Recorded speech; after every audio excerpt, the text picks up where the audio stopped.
les 8 plantes les plus toxiques et dangereuses au monde.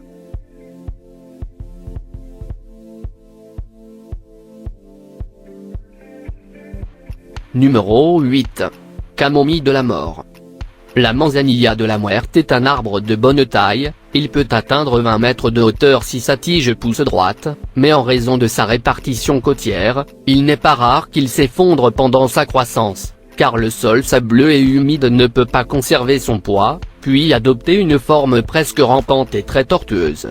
Le tronc et les nombreuses branches sont recouverts d'une épaisse écorce grise cassée. La coupe est large et ronde. Le contact avec sa sève produit immédiatement une irritation extrême qui se transforme en cloque en quelques minutes. Le contact avec les yeux peut provoquer une cécité temporaire ou même permanente, selon la quantité. On estime que l'effet cytotoxique est létal. Selon les chroniques, les indigènes des mers des Caraïbes utilisaient des flèches enduites de sève ou enduites de fruits pour les empoisonner. Ces jus sont si toxiques que l'exsudat recueilli par la pluie peut provoquer une sensation de brûlure, des cloques et des ulcères. Il est donc déconseillé de s'abriter sous cet arbre lorsqu'il pleut. Brûler son bois n'est pas bon non plus, et la fumée peut temporairement vous aveugler ou terriblement irriter vos voies respiratoires.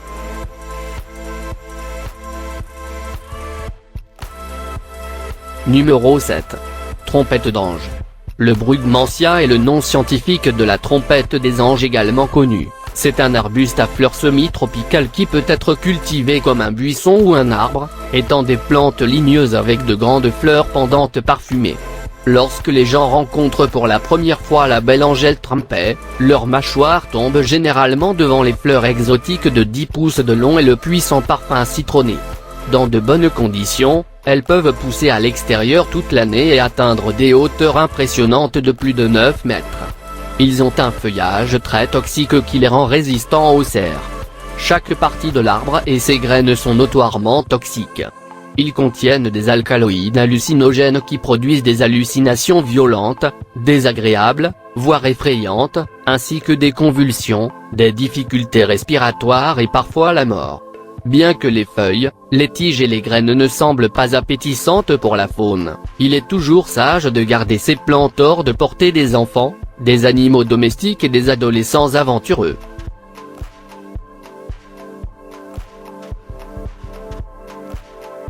Numéro 6. Arbre de l'âme. Cerbera odolam est une plante angiosperme dicotylédone, de la famille des apocynias, communément appelée arbre suicide. Il a un fruit connu sous le nom d'otalanga qui produit un poison puissant qui a été utilisé pour le suicide et le meurtre. C'est une espèce originaire d'Inde et d'autres régions d'Asie du Sud, poussant préférentiellement dans les marais salants côtiers et les zones marécageuses, mais elle est également cultivée comme plante de haie entre les maisons composées. Les noyaux de Cerbera odolam contiennent de la cerbérine, un cardénolide de type digoxine et un glycoside cardiaque qui bloque les canaux ioniques calcium dans le muscle cardiaque, entraînant une interruption du rythme cardiaque, le plus souvent fatale. Le symptôme de toxicité le plus courant chez l'homme est le vomissement. La difficulté à détecter la cerbérine dans les autopsies et la capacité de l'espèce solide à masquer son goût en font un agent d'homicide et de suicide en Inde. Il y a eu plus de 500 cas d'empoisonnement mortel à Cerbera entre 1989 et 1999 dans l'état indien du sud-ouest du Kerala. Les fruits sont utilisés pour la fabrication de bioinsecticides et de déodorants.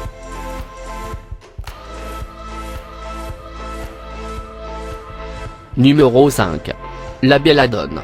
La belladone est une plante qui est rarement utilisée aujourd'hui en raison de sa forte toxicité. Son fuseau est réservé à l'industrie pharmaceutique car il est considéré comme un poison ou une drogue très dangereux, mais en d'autres temps c'était une plante largement utilisée et ils ont une grande tradition magique. La belladone est une plante qui pousse dans les forêts humides d'Europe, d'Asie et d'Afrique. Dans le nord de l'Espagne, vous pouvez également trouver cette plante. Il peut atteindre une longueur d'environ 1 mètre. Il a des fleurs violettes en forme de cloche très frappantes et belles, il a des fruits noirs semblables à des baies mais ils sentent très mauvais. Il contient de grandes quantités d'alcaloïdes tropicaux, en particulier dans ses fruits et ses racines.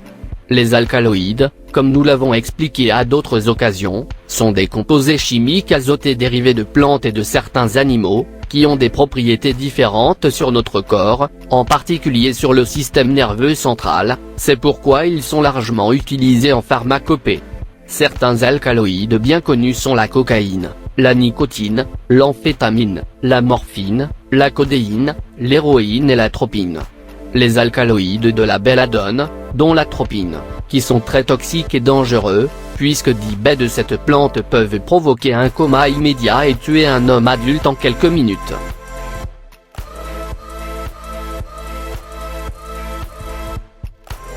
Numéro 4. Castor. Le ricin ou figuier infernal est un arbuste originaire d'Afrique à la tige épaisse et ligneuse, dont les feuilles peuvent être rouges ou violet foncé, d'où son nom commun et qui est généralement recouverte d'une poudre blanche, la ricine, très toxique. Le contact avec cette substance provoque des nausées, des crampes abdominales, des vomissements, des hémorragies internes et une insuffisance rénale, se terminant en quelques jours par le décès de la personne atteinte. Et c'est que la ricine interfère avec le métabolisme cellulaire humain, en bloquant le processus chimique qui maintient la vie, les cellules meurent et les organes commencent à faiblir peu à peu jusqu'à provoquer la mort. Une dose létale pour un adulte représenterait 5 graines de ricin, pour un enfant, une seule. L'huile de ricin est extraite de ces graines.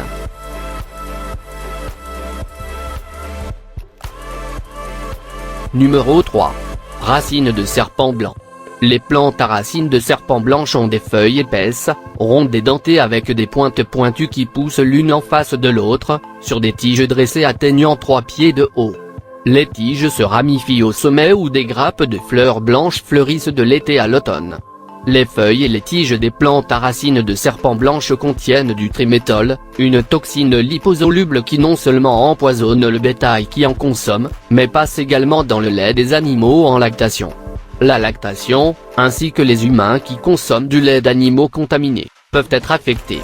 La toxine est la plus élevée dans les plantes en croissance, mais reste toxique après que le gel a frappé la plante et lorsqu'elle sèche dans le foin. La toxicité liée à la consommation de lait contaminé était épidémique à l'époque coloniale, lorsque les pratiques agricoles de basse cour étaient répandues. Avec la commercialisation moderne de la production laitière, ce risque est pratiquement inexistant, car de nombreux laits de vache sont mélangés au point de diluer le triméthol à des niveaux subcliniques. Cependant, la racine de serpent blanche qui pousse dans les pâturages et les champs de fauche reste une menace par les animaux au pâturage.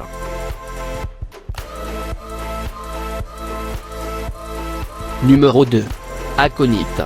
L'aconite est une plante qui appartient à la famille des renonculacées, dont l'apparence physique est une tige haute et dressée atteignant une hauteur de 1,5 m en général. Ses feuilles sont palmées et contiennent des stipules à pigmentation vert foncé, et sa fleur peut avoir 10 à 12 pétales présentant des couleurs pouvant varier entre le bleu, le violet, le rose, le jaune ou le blanc, que l'on retrouve dans la couronne de la tige. Forme de grappe, c'est une plante vivace herbacée vivace originaire de l'hémisphère nord et pousse parmi les rochers dans les zones montagneuses dans des endroits humides et ombragés. L'aconite s'avère être une plante toxique lorsque sa graine a mûri. La substance toxique que cette plante contient s'appelle la conitine et elle est très dangereuse, c'est pourquoi la manipulation de cette plante doit être traitée avec précaution, car il y a eu des cas connus dans lesquels le contact avec la peau provoque des effets toxiques. Cependant, il est utilisé dans la préparation de spécialités pharmaceutiques et son utilisation est restreinte sous prescription et contrôle médical. Elle est considérée comme la plante la plus toxique d'Europe.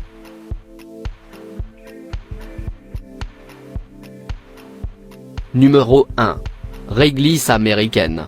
La réglisse américaine est une plante grimpante, très ligneuse et pouvant atteindre une hauteur d'un peu plus de 5 mètres, son nom scientifique est Arbus procatorius. Appartenant à la famille des Fabacées. Il est originaire de l'Inde, mais on le trouve aujourd'hui dans diverses parties du monde comme l'Amérique, l'Afrique et les Antilles. La réglisse américaine est une plante à très haut potentiel toxique. L'ingestion de la graine peut tuer un nourrisson, c'est parce que la plante contient des alcaloïdes, mais elle est non seulement toxique mais on lui attribue aussi des propriétés thérapeutiques, et elle a été utilisée dans temps passé pour provoquer des avortements et éliminer les parasites. Malheureusement, il n'y a pas d'antidote connu pour lutter contre l'empoisonnement par cette plante. Mais une attention médicale rapide donnerait à la victime un pourcentage élevé de récupération. Ce sera d'une importance vitale, car la seule ressource connue est de combattre les symptômes que cela provoque, et un lavage d'estomac, ainsi qu'une hydratation avec du charbon actif et des médicaments pour contrôler les crises.